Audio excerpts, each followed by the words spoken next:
key things that I took away from Jamie's talk was the importance of asking the right question. Okay, if the answer is to build a new coal-fired power plant, well, what was the question? If the answer is to build a new road, what was the question? And the thing that was very striking to me about Jamie's solution to urban transport is that he asked the question, well, what is the limiting factor in urban transportation? It's not fuel, it's not air pollution, it's land.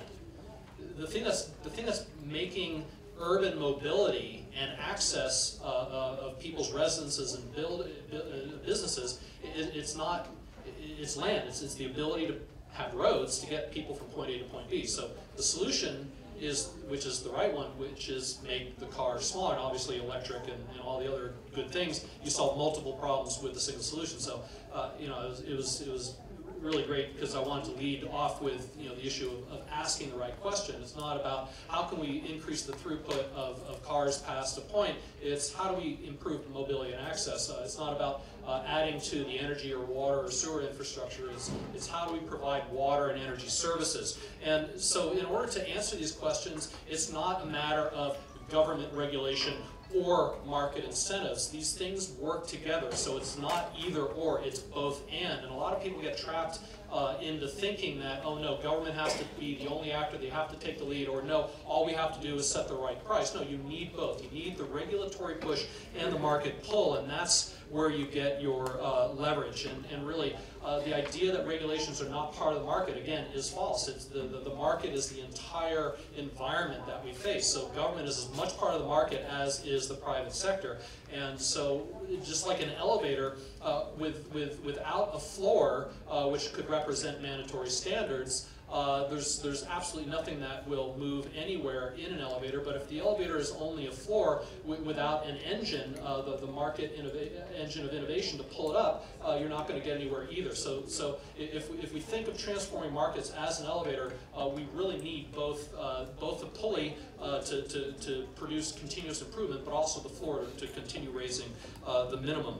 An example of this is the state of California, where they combined very aggressive standards that continuously improve, but the only reason they were able to improve continuously the way they did was because they put financial incentives for not only early adoption of the next set of standards when they became publicly noticed and not necessarily in effect, but also beyond market standards. And so what it did was it primed the market for the next set of mandatory standards and continually raised the floor as well as continually raising the ceiling. So some estimates show that if the standards alone had been done through a regulatory process where the only driver was the government, about 1/3 of the energy savings overall would have been realized. So we get a synergy when you combine the regulatory push with the market pull.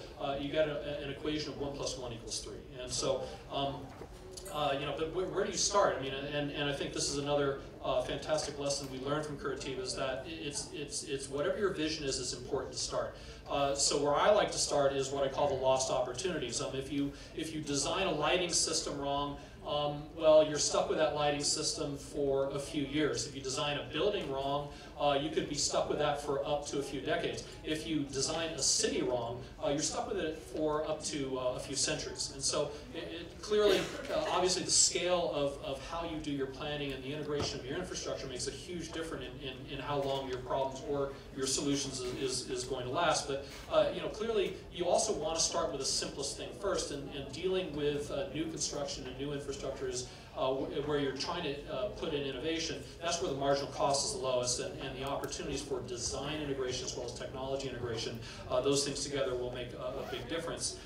With existing infrastructure, it's a lot tougher. The economics are not as favorable. In a lot of cases, your economics are almost purely marginal, so you have to make your push on better things unless you understand what the end of life of your technologies are. And a lot of it is limited to technology replacement, because you're stuck with your building infrastructure, your water infrastructure, your road infrastructure, and it's a lot harder to change those design elements. So you're forced to rely on incremental improvements in technology. And with an existing fabric, whether it be a building or a city, sustainability is much more of a process rather than an event that is design driven.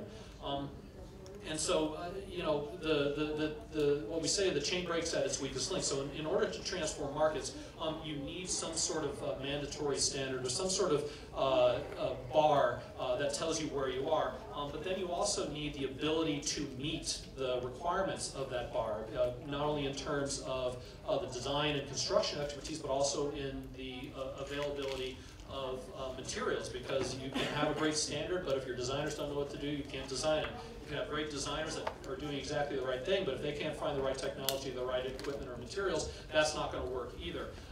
But then, you know, in order for the market to be in equilibrium, everybody has to be held to the same accountability. So if your enforcement administration is not there either, then all of a sudden what you have, instead of a race to the top, you have a race to the bottom, because why should I do things that are possibly more expensive when my competitor is not? And so if you set standards that are too aggressive for where the market is, then what you do is you create a culture of non-compliance instead of a culture of compliance, because what the market sees when you create a standard that is not viable in the market, whether there's lack of expertise, lack of materials, etc., they say, oh, they're not serious, this is just for show. And so when you get to the point where you really need to put the standards into place, the market's not going to respond the way you need to.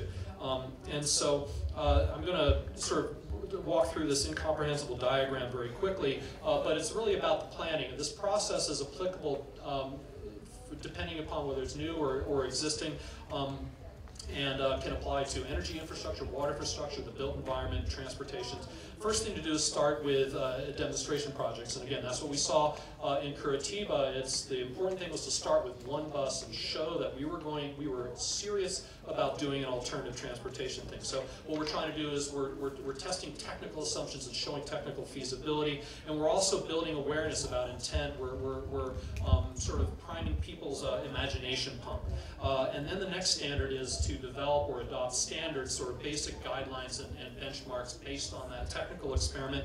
And again, you know, there are lots of these examples out there, and rather than reinvent the wheel, maybe the thing to do is to localize one of them. Then you need to start scaling. Now, once you've proven the technical feasibility, now you have to be able to deliver, you have to test the market delivery mechanisms, and that's where pilot implementation comes in. We're bringing the demonstration program up, and it's increasing the technical know-how, the delivery know-how, the infrastructure, and that way you can get to more stringent local standards. And then at the same time, you have to bring up your local profession and involve them from the very beginning. And I think this is an area where Mayor Marcotte has been spot on in terms of building social and technical and you know, governmental and non-governmental and private sector infrastructure, because everybody needs to work together. Again, the chain, there are multiple chains, and if one thread, one loop of the chain, which is all linked together, breaks, then the whole fabric can come apart. And using established infrastructure is both good and also risky, but if you can co-opt these institutions, then it's very helpful. And then you can build future capability by harnessing local educational institutions to solve problems, and you're training future leaders and future implementers.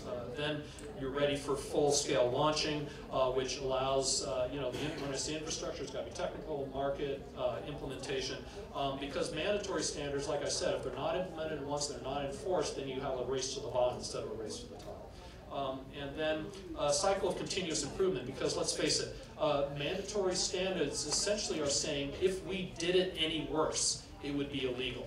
So these things are the minimum socially acceptable level that, you know, structural standards, buildings, we don't want them to fall down, we don't want them to pollute, we don't want people's health to be compromised. And then as we continuously improve not only the mandatory standards but the green standards, we have a race to the top, and that's exactly what we want to do. And to support this, we need training, and we need procurement, because heaven forbid we should have government leadership, and basically it's an act of market power.